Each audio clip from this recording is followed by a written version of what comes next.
Welcome to ரிஷேஸ் academy. நம்ம today Dinamani news paper analysis பார்க்கலாம்.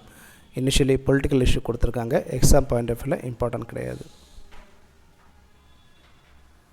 தென் தமிழகத்தில் அமலுக்கு வந்தன புதிய குற்றவியல் சட்டங்கள்.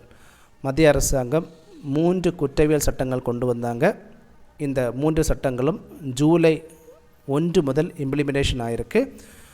தமிழகத்தை பொறுத்த வரைக்கும் முதலாக எந்த போலீஸ் ஸ்டேஷனில் வழக்கு பதிவு பண்ணியிருக்காங்க பார்த்திங்கன்னா, சென்னை 1000 விளக்கு காவல் நிலையத்தில் இந்த 3 குற்றவியல் சட்டங்கள் பிரகாரம் முதல் வழக்கு பதிவு பண்ணியிருக்காங்க. ஸோ முதல் நாள் பார்த்திங்கன்னா 100 வழக்குகள் பதிவு பண்ணியிருக்காங்க தமிழகத்தில். தென் அரசு பள்ளிகளில் SMC குழுக்களுக்கு புதிய உறுப்பினர்கள் கல்வித்துறை அறிவுறுத்தல். ஸோ இந்த SMC இதோடைய ஃபுல் ஃபார்ம் என்னென்னு பார்த்திங்கன்னா, பள்ளி மேலாண்மை குழு. இந்த SMC மெம்பர்ஸை பொறுத்த வரைக்கும் 2022 புதிய ரூல்ஸ் கொண்டு வந்திருந்தாங்க தமிழக எஜுகேஷன் டிபார்ட்மெண்ட். அந்த டைமில் 20 மெம்பர்ஸ் இருந்திருந்தாங்க. தற்போது புதிய ரூல்ஸ் கொண்டு வந்திருக்காங்க. தற்போது ரூல்ஸ் பிரகாரம் 2024 முதல் 2026 வரைக்கும் 24 மெம்பர்ஸ் இருக்க போகிறாங்க. இதோட ஒருங்கிணைப்பாளர் யார் பார்த்திங்கன்னா, ஸ்கூல் ஹெட்மாஸ்டர் தான் பார்த்திங்கன்னா மெம்பர்ஸை தேர்வு பண்ணுவாங்க. இதில் மெம்பர்ஸ் யாரெல்லாம் பார்த்திங்கன்னா, பெற்றோர்கள், ஆசிரியர்கள், உள்ளாட்சி பிரதிநிதிகள், கல்வியாளர், சுய உதவிக்குழு உறுப்பினர்கள், முன்னாள் மாணவர்கள், இந்த மாதிரி 24 மெம்பர்ஸ் இருப்பாங்க. இந்த 24 பேரில் 18 பெற்றோர்களாக இருக்கணும் கண்டிப்பாக, அண்டு 12 பேர் பெண்களாக இருக்க வேண்டும். ஸோ இதெல்லாமே இந்த ரூல்ஸில் சொல்லியிருக்காங்க.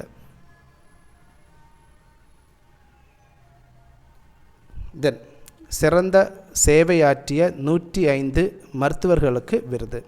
இதில் டாக்டர்ஸ் டே பற்றி சொல்லியிருக்காங்க. நம்ம ஒவ்வொரு வருஷமும் ஜூலை 1 நேஷ்னல் டாக்டர்ஸ் டேயை நம்ம செலிப்ரேட் பண்ணுறோம். இந்த டேயோட ஸ்பெஷாலிட்டி என்னென்னு பார்த்தீங்கன்னா, பிதன் சந்திர ராய் இவருடைய பர்த் ஆனிவர்சரி டே ஜூலை 1. இவர் ஃபிசிஷியனாக இருந்திருக்காரு அண்ட் வெஸ்ட் பெங்காலை பொறுத்த வரைக்கும் 2nd சீஃப் மினிஸ்டராக இருந்திருக்காரு. 2024க்கான நேஷ்னல் டாக்டர்ஸ் டேயோடைய தீம் என்னென்னு பார்த்தீங்கன்னா, ஹீலிங் ஹேண்ட்ஸ் கேரிங் ஹார்ட்.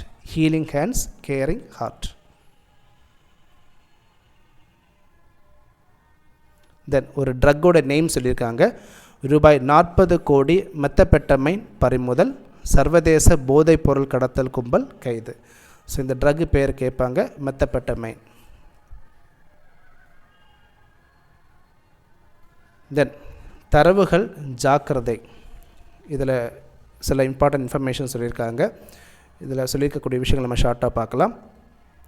நம்மளுடைய நாட்டில் ஜிபே, ஃபோன்பே இந்த மாதிரி பேமெண்ட் சர்வீசஸ் மக்கள் அதிகமாக பயன்படுத்துகிறாங்க.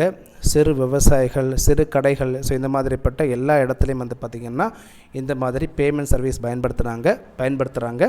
இதனால் இன்ஃபர்மேஷன்ஸ், அதாவது பர்சனல் இன்ஃபர்மேஷன்ஸ் எல்லாமே கம்பெனிஸ் கிட்ட போகிறதுக்கான அதிக சான்ஸ் இருக்குது. நம்மளோட இன்ஃபர்மேஷன்ஸ் எல்லாமே பார்த்திங்கன்னா பப்ளிக்கில் போயிட்டே இருக்குது, ட்ரான்ஸ்ஃபர் ஆகிட்டே இருக்குது. ஸோ இந்த சிச்சுவேஷனில் மக்களுடைய ப்ரைவசியை பாதுகாக்கிறது ரொம்ப இம்பார்ட்டன்ட் அண்ட் மக்களுடைய பர்சனல் இன்ஃபர்மேஷனை பாதுகாக்கிறதும் ரொம்ப இம்பார்ட்டன்ட்டுங்கிறத இதில் சொல்லியிருக்காங்க. அண்ட் இதற்காக தான் பார்த்திங்கன்னா டேட்டா ப்ரொடெக்ஷன் லா மத்திய அரசாங்கம் கொண்டு வந்தாங்க. 2017 சுப்ரீம் கோர்ட்டோட ஜட்ஜ்மெண்ட் பிரகாரம், அதாவது புட்டுசுவாமி கேஸ் பிரகாரம் ப்ரைவசி ரொம்ப இம்பார்ட்டன்ட்ங்கிறத சொல்லியிருக்காங்க. ப்ரைவசியை ஆர்டிகல் 21 நம்மளுடைய கான்ஸ்டியூஷனில் ஆர்டிகல் 21 இன்க்ளூட் பண்ணியிருக்காங்க.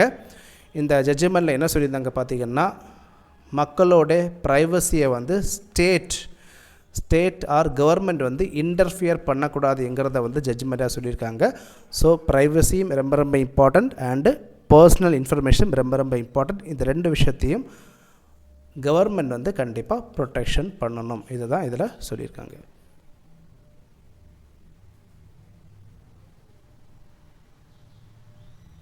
தென் 3, 5, 8ஆம் வகுப்புகளுக்கு பொதுத் தேர்வு கூடாது, மாநில கல்விக் கொள்கை அறிக்கையில் பரிந்துரை. மத்திய அரசாங்கம் 2020 நியூ எஜுகேஷன் பாலிசி கொண்டு வந்தாங்க. இதற்கு பிறகு தமிழகத்திலும் ஒரு புதிய எஜுகேஷன் பாலிசி கொண்டு வரதுக்காக ஒரு கமிட்டி ஏற்படுத்தியிருந்தாங்க. ஜஸ்டிஸ் முருகேசன்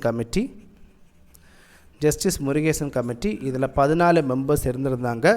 இவங்களுடைய ரெக்கமெண்டேஷன்ஸை வந்து தற்போது வெளியிட்டிருக்காங்க. இதில் இம்பார்ட்டன்ட் ரெக்கமெண்டேஷன்ஸ் மட்டும் பார்க்கலாம். இதில் என்ன சொல்லியிருக்காங்க பார்த்திங்கன்னா, டியூவல் லாங்குவேஜ் பாலிசி, நம்மளுடைய பள்ளிகளில் வந்து 2 லாங்குவேஜ் பயன்படுத்திக்கலாம், இங்கிலீஷ் அண்ட் தமிழ் லாங்குவேஜ் பயன்படுத்திக்கலாம்ங்கிறத ரெக்கமெண்டேஷனாக சொல்லியிருக்காங்க. செகண்ட் ஒன், 3, 5, 8ஆம் வகுப்புகளுக்கு பப்ளிக் எக்ஸாமினேஷன் கூடாதுங்கிறத சொல்லியிருக்காங்க. தற்போது இருக்கக்கூடிய எஜுகேஷன் சிஸ்டமை வந்து ஃபாலோ பண்ணணுங்கிறத சொல்லியிருக்காங்க. அண்ட் என்ட்ரி ஏஜ், அதாவது ஒரு குழந்தைங்க வந்து ஸ்கூலில் என்ட்ரு ஆகக்கூடிய ஏஜ் வந்து 5.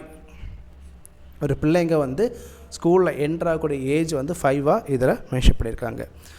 அண்டு யூஜி அட்மிஷன்ஸை பொறுத்த வரைக்கும், அண்டர் கிராஜுவேட் அட்மிஷன்ஸை பொறுத்த வரைக்கும் ஒரு ஸ்டூடெண்ட் வந்து அவங்களுடைய கிளாஸ் 11, 12 இதில் எடுக்கக்கூடிய மார்க் பேசிஸில் தான் அண்டர் கிராஜுவேட் அட்மிஷன் இருக்கணுங்கிறத சொல்லியிருக்காங்க. அதாவது என்ட்ரன்ஸ் எக்ஸாம் இருக்கக்கூடாதுங்கிறத வந்து மென்ஷன் பண்ணியிருக்காங்க.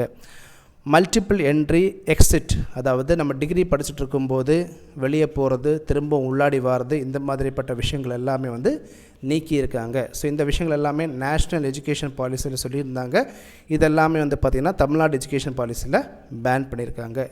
இந்த ரெக்கமெண்டேஷன்ஸ் எல்லாமே இதில் மென்ஷன் பண்ணியிருக்காங்க.